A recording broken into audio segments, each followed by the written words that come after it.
We're at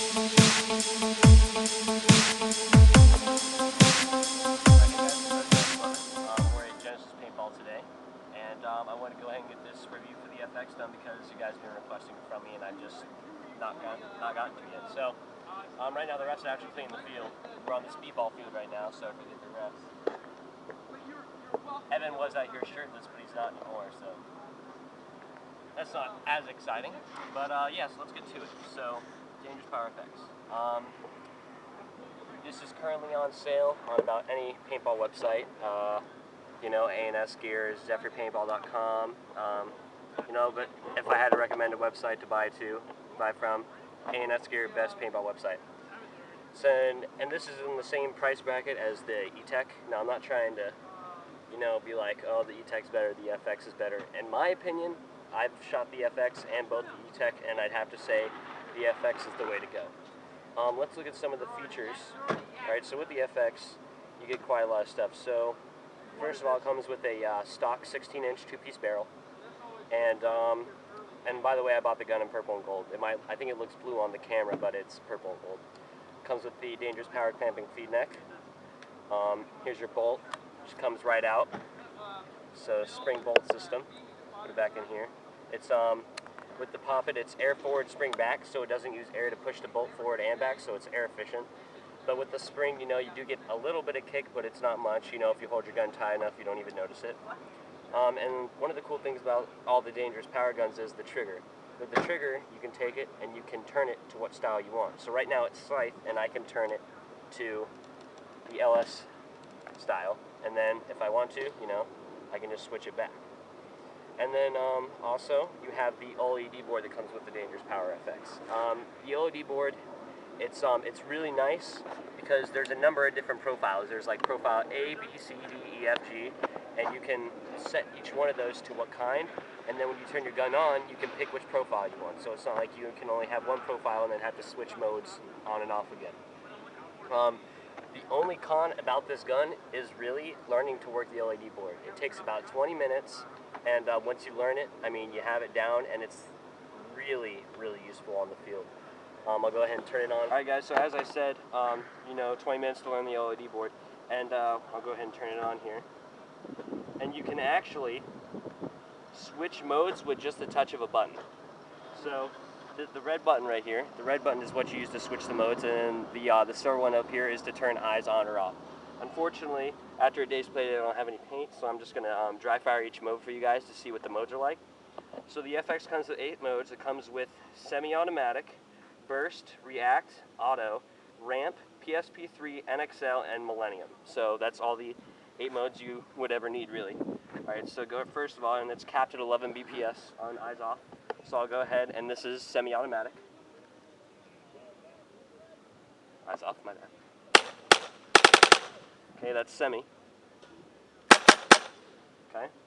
Alright, next we'll do burst. And the OOD board is so great because you can go in and you can literally do like the slightest adjustments to modes. If you go on ramp, you can choose how many shots it does when you just do burst shots, or how many trigger pulls it takes until it starts ramping. And with burst, you can choose how many shots you do on burst.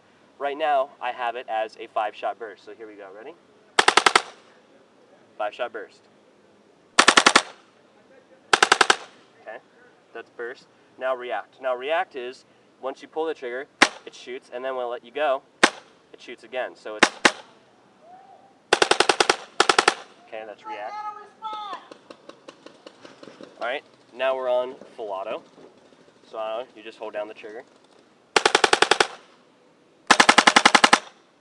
Okay. Next is ramp. So here's ramp.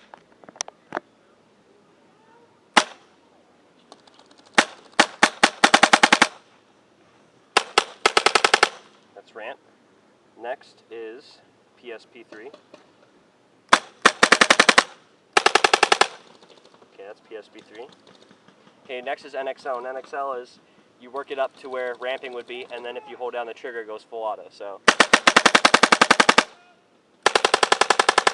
okay, that's NXL. And then last is Millennium. It's basically like ramping, but it just takes more trigger pulls to work up. Can't really do it with one finger. Okay, and that's all the modes. Alright guys, so with the FX, a lot of people ask me, you know, what's the pros, what's the cons, how's the gun treating you, has it had any problems yet? I have literally had no problems with this gun. This gun is beautiful. The only problem that I've had is actually it was my own fault.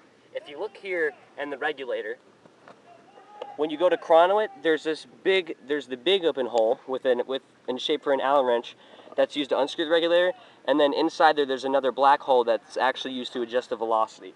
Now, when I made this mistake, it was the first time I had my gun out here, and I didn't really know what I was doing, and I went to chrono it. So I was in the chrono with the Allen key, and I was trying to chrono the velocity with the part you actually use to unscrew the regulator. And I didn't know there was a smaller one inside that you use to adjust the velocity. I know it was a dumb move. So I'm sitting there, and so it's not working. So I'm wondering, well, why isn't this working? So I keep unscrewing, and then finally I got it so loose to where my regulator just blew off my gun. Air was shooting out of the regulator, and then I had to turn it off, and then I lost the spring that sits inside here, which you'll see in a minute. So I lost the spring, so I had to call Dangerous Power and get a new spring. So just so you guys know, when you get this gun, there's a smaller hole inside the regulator that you actually use to adjust the velocity.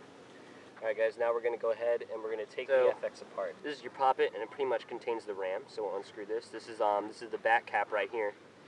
Okay? And there's your RAM. Alright, so on the RAM, we have a spring, so you just slide this right off. And what you want to do is, you want to take this and you want to wipe it down really good. And then after that, you want to lube it. And remember, a little bit of lube goes a long way, so don't over lube it, because then, you know, you're wasting lube. Just put a little bit dab on your finger, and that should work. Alright, so then you're going to slide the spring back on into here. Put it back in. Take the back cap, and screw it on. It's easy enough, right?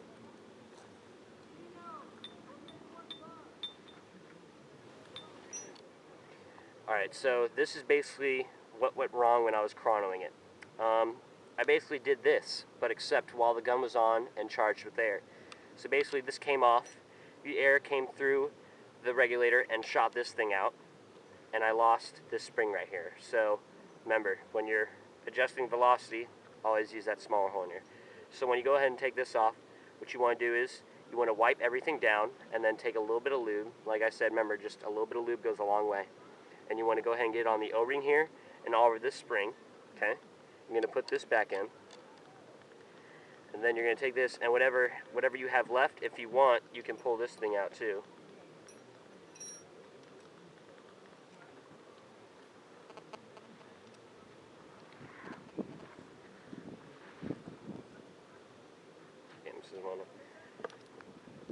Okay, you're going to put both Allen keys in here. Twist. Okay, and this thing will come out. So pretty much anything. So this is and a lot of people start having problems with the FX about after, you know, I don't know how many shots it is, but if your gun starts acting funny, just go ahead and replace this. This is what your problem is going to be. Okay, so this goes back in here. Okay, screw that back in.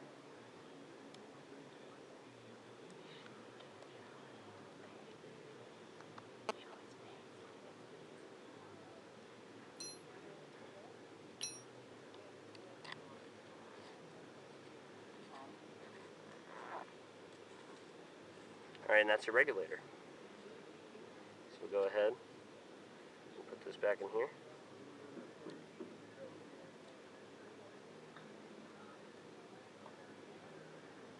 Move it back to its original position.